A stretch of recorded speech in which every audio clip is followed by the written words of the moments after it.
আসসালামু আলাইকুম everyone, welcome back to my channel yummy table by Nusrat. বাইরে খাস্তা আর ভেতরে নরম, একদম পারফেক্ট নাস্তা।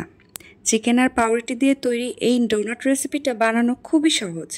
চা বা বিকেলের নাস্তায় একদম জমে যাবে। চলুন তাহলে দেখে নিই কীভাবে তৈরি করতে হয়।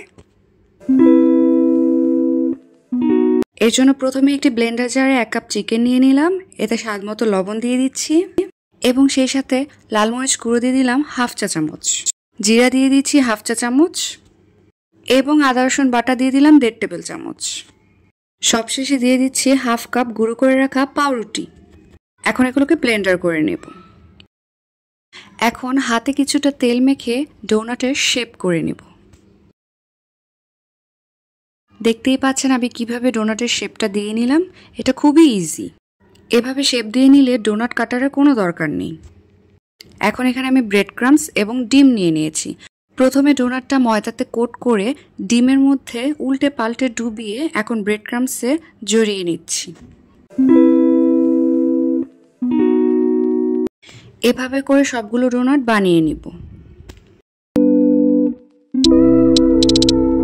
এখন ডোনাটগুলো ফ্রাই করার জন্য তেল নিয়ে নিয়েছি পর্যাপ্ত পরিমাণে।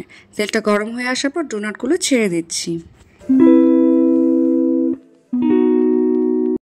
চুলার আঁচটা মিডিয়াম টু লোতে রেখে আমি এগুলোকে ভেজে নেব 6 থেকে 7 মিনিটের মতো।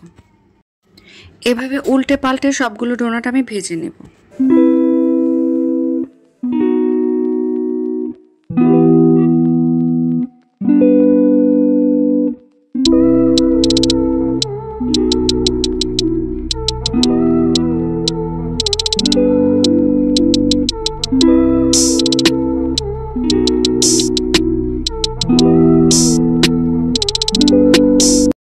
আমার ডোনাটগুলো ভাজা হয়ে গিয়েছে। এখন আমি এগুলোকে তুলে নিচ্ছি।